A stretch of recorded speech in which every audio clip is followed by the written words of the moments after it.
할렐루야. 우리는 살아가면서 무엇으로 인해 행복을 느끼는가?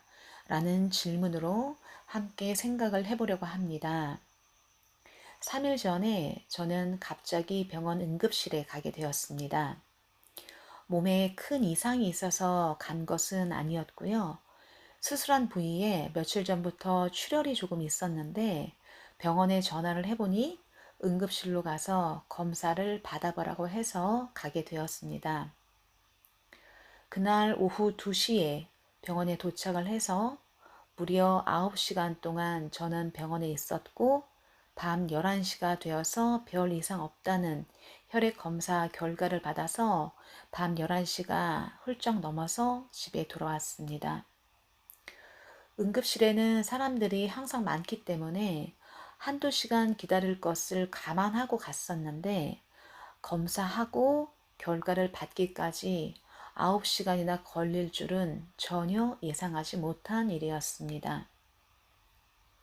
오후 6시쯤 너무 힘이 들어서 그냥 집으로 가야겠다 하고 몇 번이나 마음속으로 생각을 하였는데 막상 집으로 가려고 하니 아직 해야 할 검사도 남아있고 의사도 보지 못한 채로 돌아가는 것이 마음에 내키지가 않아서 그냥 꾹 참고 기다렸습니다.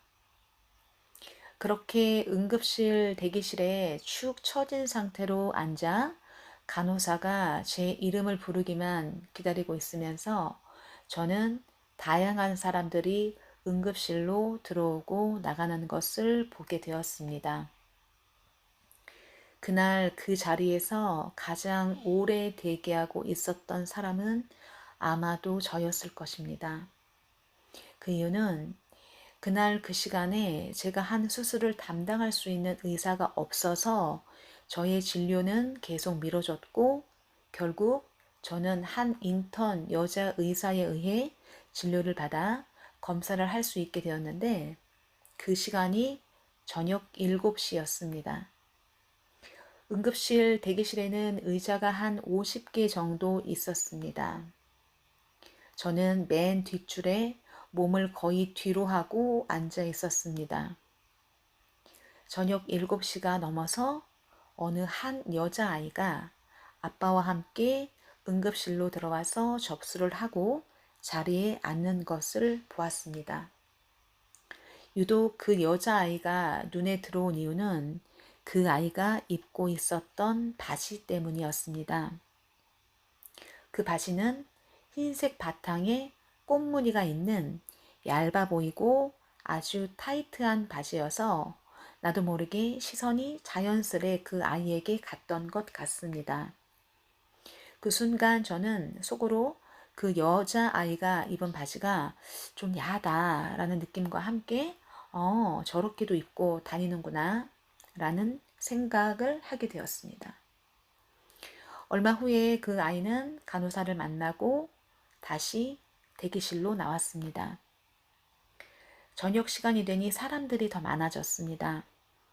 앞자리에는 자리가 없었는지 그 여자아이는 제 옆자리로 앉더니 아빠를 불러 이끌어서 자신의 옆자리로 자리를 잡아주었습니다.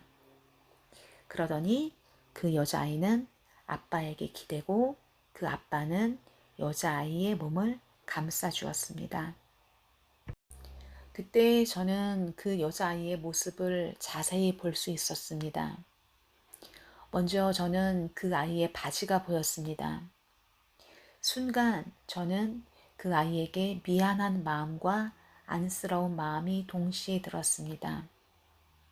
그 아이가 입고 있었던 바지는 꽃무늬에 딱 달라붙어서 야한 느낌의 바지가 아니라 흰색 바탕의 꽃무늬는 맞지만 아주 낡고 허름한 바지였습니다. 그리고 자연스레 나의 시선은 그 아이의 윗도리로 향했는데 위에 입은 티 역시도 낡아 오래되어서 보풀이 잔뜩 생긴 아주 허름한 옷이었습니다. 또한 그 아이의 아빠의 신발이 보였는데 아빠의 신발도 아주 많이 낡아 보였습니다. 다시 한번 간호사는 그 아이를 불렀습니다. 그 아이는 진료실 안으로 들어갔고 얼마 지나지 않아서 그 아이는 다시 대기실 의자에 앉았습니다. 사람들이 진료실에 들어갔다가 나올 때마다 앉을 자리는 계속 바뀌었습니다. 저도 이번에는 중간쯤 앉아 있었습니다. 그때 그 아이와 그 아이의 아빠는 또다시 제 옆자리에 앉았습니다. 저는 고개를 살짝 돌리고 그 부녀를 보았습니다. 그 여자아이는 아빠에게 무언가를 달라고 하더니 아빠는 가방 속에서 노트와 펜을 꺼내서 아이에게 건네주었습니다.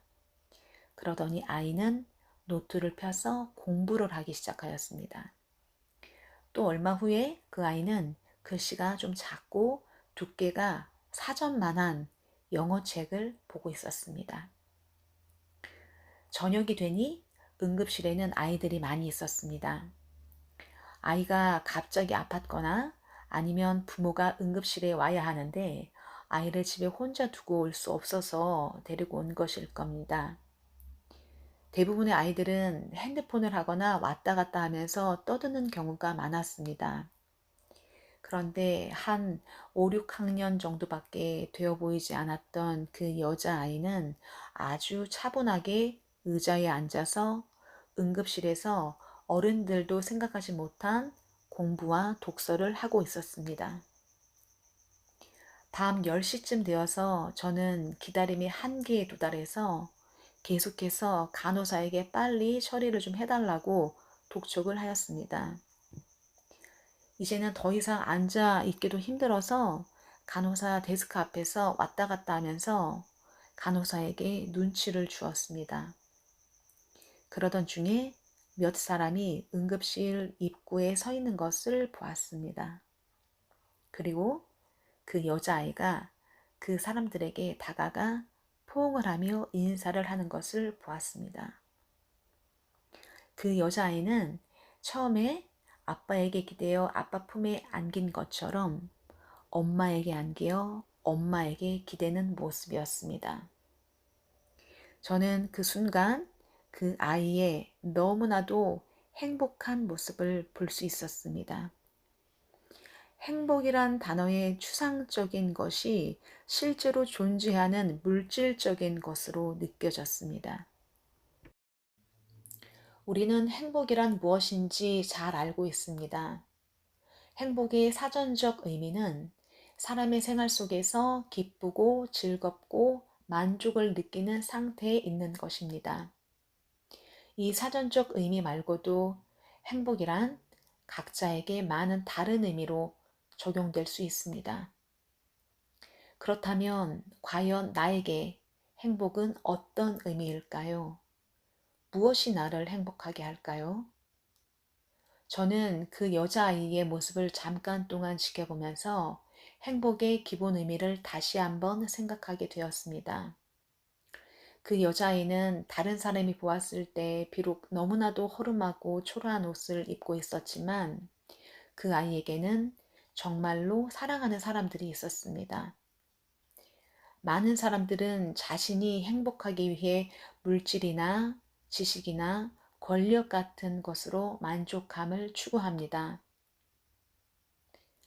그런데 그것은 어디까지나 자기 자신만을 위한 노력이 아닐까 생각됩니다. 진정한 행복은 이 여자아이의 모습에서 본 것처럼 가정에서 부모와 사랑을 주고받는 것에서부터 시작된다는 것을 다시 한번 생각하게 되었습니다.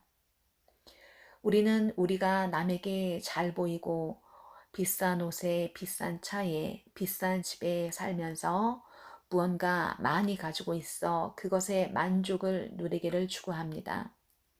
또한 높은 자리에 올라 남에게 자랑할 거리가 있어 내가 다른 사람보다 뛰어나게 보이려고 합니다.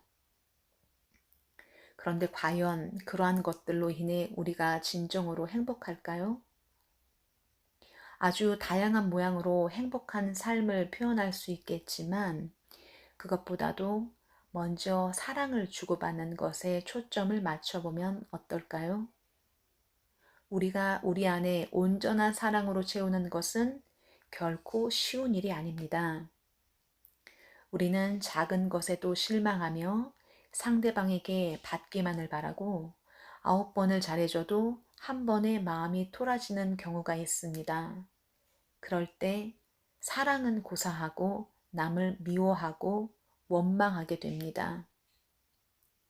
앞으로는 이런 마음부터 처리하여서 무엇이든 있는 것에 감사하고 서로 사랑하며 지금보다 마음을 조금씩 넓혀서 우리 마음을 사랑으로 채워 넉넉한 삶을 살아간다면 우리가 다른 것으로 행복을 추구하지 않아도 우리의 삶은 자연스럽게 행복하게 될 것이라고 믿습니다.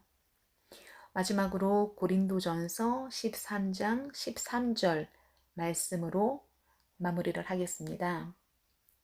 그런즉 믿음, 소망, 사랑 이 세 가지는 항상 있을 것인데 그 중에 제일은 사랑이라. 아멘. 할렐루야.